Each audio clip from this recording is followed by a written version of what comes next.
Aethelbald of Wessex. Reigned 855 to 860. Aethelbald was born about 831 to 834, the eldest surviving son of King Aethelwulf and his first wife, Osper. Osper, his mother, was the daughter of Oslac, King Aethelwulf's butler, who was a descendant of King Serdic's Jutish nephews, Stuff and Witgar, who seized the Isle of Wight. King Aethelwulf, Aethelbald's father, set off on a long trip to Rome with his youngest and favorite son, Alfred, whom he wanted to appoint as his heir. Wessex had been administered by a council of ministers led by Aethelbald, Saint Swithin, Bishop of Winchester, and Bishop Ealston of Sherbourne during the king's absence. Aethelbald was crowned King of Wessex in advance of his father's homecoming at Kingston-upon-Thames. Aethelwulf stopped at the court of Charles the Bald, the Holy Roman Emperor, on his way back from Rome in 856. In July of that year, he was engaged to Charles's daughter, Judith, who was just 14 years old at the time, while Aethelwulf was around 50. The pair married at Verberie, northern France, on October 1, 856. It was a diplomatic partnership that brought them together. Both kings were under assault by Vikings, and Aethelwulf's marriage had the extra benefit of connecting him with Carolingian prestige. It was not usual in Wessex for king's spouses to be anointed queens, but Charles insisted on his daughter being proclaimed queen. Aethelbald was the polar opposite of his devout and mild-mannered father. Like his grandpa, Egbert, he was a harsh and hardened warrior.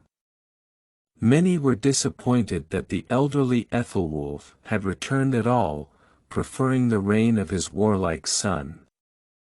By accepting the circumstances and abdicating, Aethelwulf averted the possibility of civil war.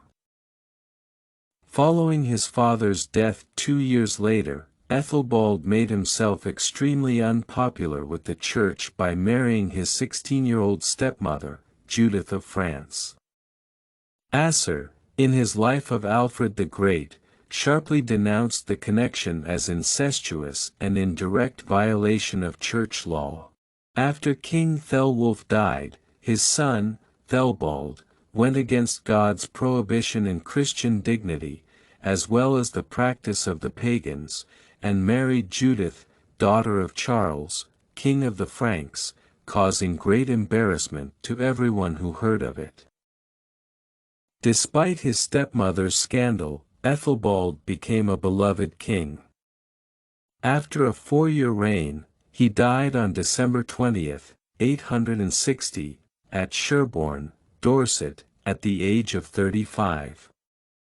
He was buried in Sherbourne Abbey, and his tomb, as well as that of his brother, Aethelbald of Wessex, may be seen in the abbey's north choir aisle. Although Bishop Asser characterizes him as headstrong and capricious, he appears to have been dearly lamented by his people. However, it should be noted that his uncanonical marriage drew the church's wrath, making Asser's assessment of the king severely skewed. Following Aethelbald's death, Judith of France abandoned her Wessex holdings and returned to France, where her enraged father, Charles the Bald, banished her to the Senlis monastery. Judith eloped with Baldwin, afterward Count of Flanders, around Christmas time in 861. Judith's father was outraged, and he ordered the pair to be excommunicated by his bishops. They sought refuge at the court of Judith's cousin Lothair II of Lotharingia before presenting their cause to Pope Nicholas I. The Pope requested that Judith's father acknowledge the union as legally binding and welcome the young couple into his circle, which he did. At 863, the pair went to France, where Judith was married for the third time in Auxerre. Judith was the ancestress of Matilda of Flanders, approximately 1031 to 2 November 1083, the daughter of Baldwin V, Count of Flanders, and the consort of William the Conqueror, England's first Norman king. One of Judith's sons with Baldwin, Baldwin II, Count of Flanders, died 918, married Elfrith, the daughter of Aethelbald's brother, Alfred the Great.